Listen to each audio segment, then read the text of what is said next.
But at the end of the day, we cannot ignore the fact that when you take life and you're charged and convicted, there is a victim who is 6 feet down.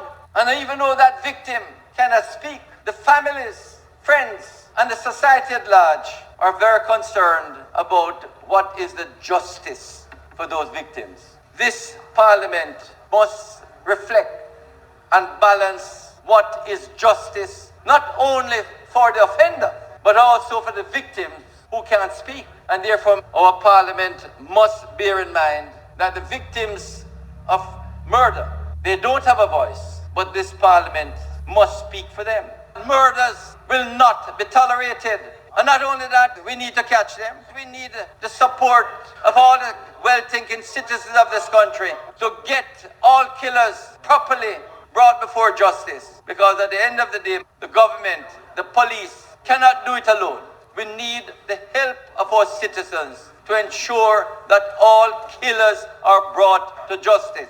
These penalties may not solve all the problems, but it is a step to send a signal to killers. When we catch you and we convict you, you're going to spend a long time in jail. On the spot news media, we got the latest news. We don't care about the views, we just representing right. Put local news internationally every night. On the spot, wave that Jamaican flag from left to right. Let's get it right, y'all know the type. We ain't dealing with the hype, we make it take flight. Yeah, man, my viewers and subscribers, what go on, a blessed and wonderful Wednesday evening to each and every person out there tuning in to On The Spot News Media. Now, my peeps, I have a few stories to share with you, the regular members of Chan Public, and also members of the diaspora. So please, like the video, share the video, watch the entire vlog, so you can get a full understanding and a better appreciation of everything we are going in Jamaica. So watch this now, my peeps. We're going to kick it off over there in the western parish of St. Elizabeth, where, as I've stated in many vlogs, has become a safe haven for criminal elements migrating from neighboring parishes. Now, the superintendent, who is in charge of the St. Elizabeth Police Division, has shared the same sentiments, as he stated that the criminals is using the parish of St. Elizabeth as a safe haven during the states of public emergency in other parishes. The superintendent was speaking to Prime Minister of Jamaica, Andrew Holness, and responding to a question from the Prime Minister, who asked the state of the crime in the parish of St. Elizabeth. So we're going to hear from Superintendent Coleridge Minto, head of the St. Elizabeth Police Division. Listen. St. Elizabeth, as you would have indicated, sir, over the period has been relatively quiet and peaceful parish. We have had a number of incidents where persons have come across some of our neighboring divisions, particularly the divisions that have the enhanced measures in terms of the states of emergencies. We have just in 2023 would have recovered more than 100% increase in firearms compared to the previous year. That in of itself is an indication of the number of firearms that are now in the parish, illegal weapons, persons who are committing offences in our parish. We use this opportunity to appeal to our citizens to share any information you have with anything that is happening, any suspicious person, anything that you think that can help with the investigations of any of the crimes that have taken place.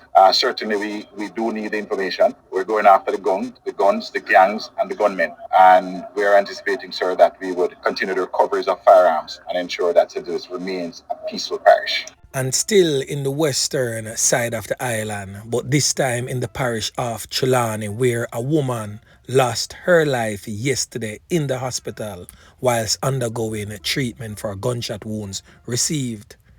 She was conned up by these criminal elements at her home as they invaded her home and fired upon her. It is also stated that the criminal elements attempted to burn her house down in Cockburn Pen District in Clarkstown, Trelawny on Sunday. The woman that lost her life has since been identified as 28-year-old shopkeeper Cecilia Smith, but more popularly known in the streets as Chubby. Now, reports from the Trelawny police suggest that sometime around 8 p.m., Cecilia Smith, otherwise known as Chubby, locked up her dwelling home and retired for bed with her 50-year-old baby father. It is said that sometime around 11:30 p.m., the gunmen struck and kicked their door open and fired several shots, hitting Chubby in her abdomen. Her child's father, who fortunately was not injured, managed to close the door, but the criminal elements were adamant and then reportedly went back to the dwelling home and attempted to light the house on fire. It is said that the criminal elements then fired several shots in the home before leaving the scene. The police was quick on the scene and took Chubby to the Cornwall Regional Hospital, where she was admitted and lost her life on Tuesday morning. 13 9mm spent casings were found during the processing of the scene, and the police stated that they have no motive as yet in regards to that brutal knockings and clappings. Poor me, I tell my peeps. The thing rough. Now we have some wanted criminals for posts. You don't know, say, when criminals are do the most, we on the spot news media have to do just post. So we have a list of 10 wanted persons and persons of interest from the Kingston Western Police Division. Now, the Kingston Western Police Criminal Investigation Branch, that is CIB, says as it continues to investigate matters of crime within their division, it has identified a number of major players who they have deemed as persons of interest and wanted criminal elements. Now, we are going to talk about the criminal them that the police have listed. They have also stated that they are to turn themselves in to the Denham Town CIB by 6 p.m. January 17th. That's today. Now, the first criminal element that has made that list has since been identified as Jason Johnson, otherwise known as Sean in the streets. An ex-man known as O'Neill Henry, otherwise known as Tittyman in the streets. An ex-criminal element identified as Troy Ford, otherwise known as Turks in the streets. The next criminal element has since been identified as Jerome Hibbert, otherwise called Dino in the streets. The next criminal element has since been identified as Anthony Turner, otherwise called Theo.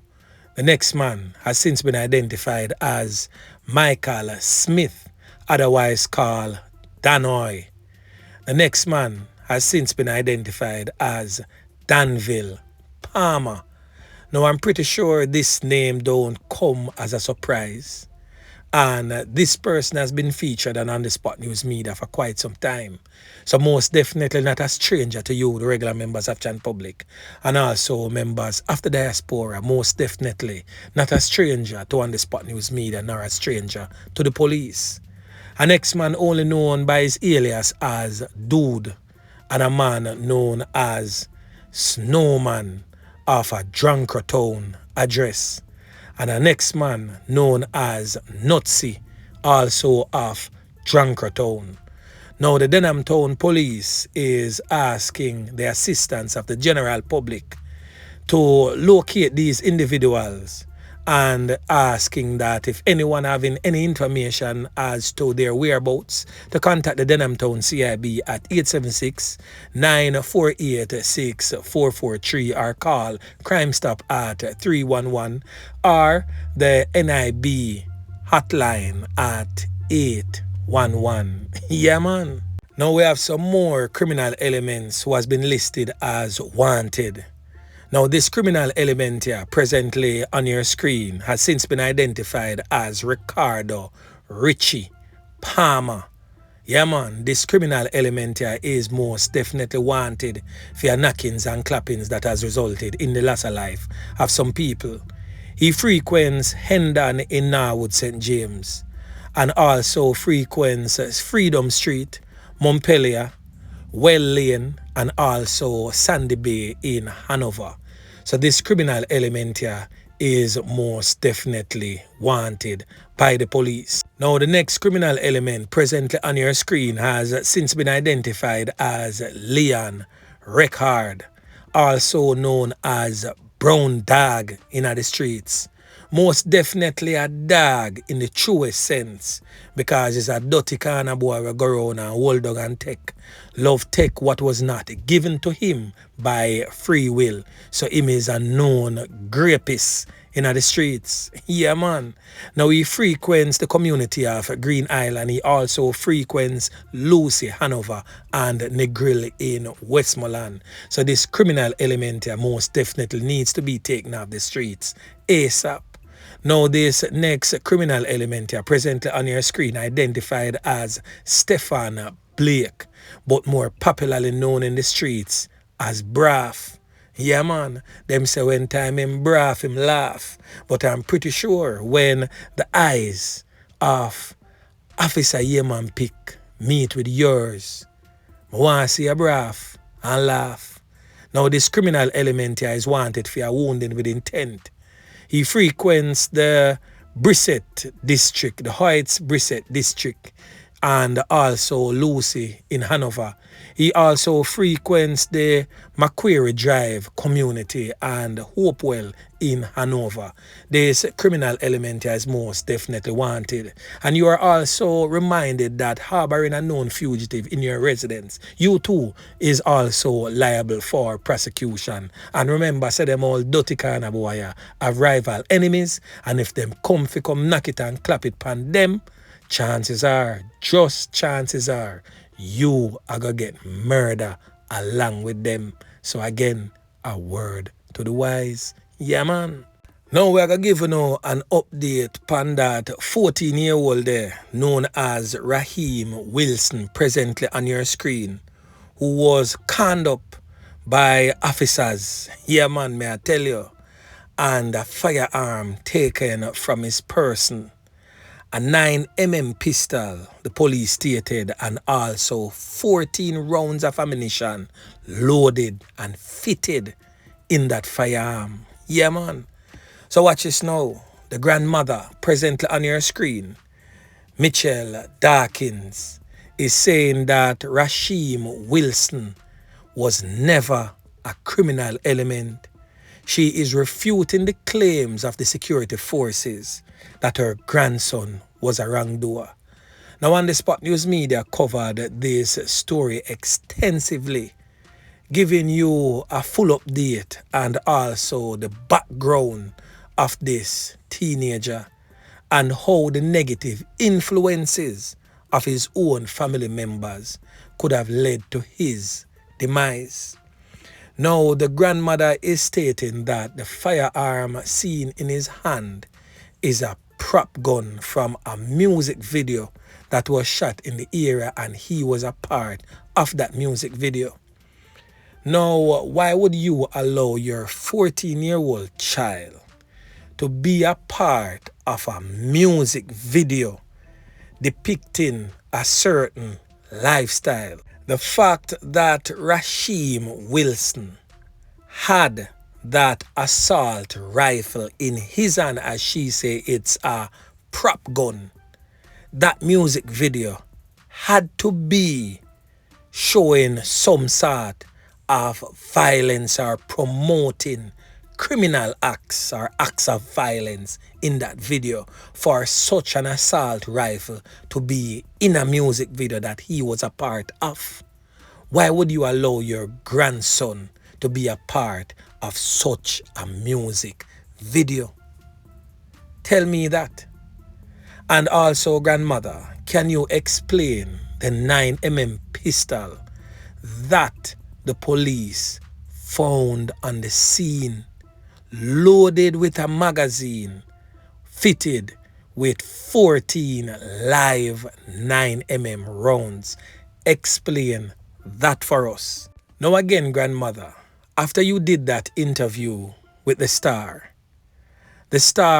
has yet to verify your claims of such a music video in existence. I myself on the Spot News Media made several checks to find out which music video was done in the 100 Lane area in December of 2023 that Rasheem was a part of. I have yet to verify that a music video was done.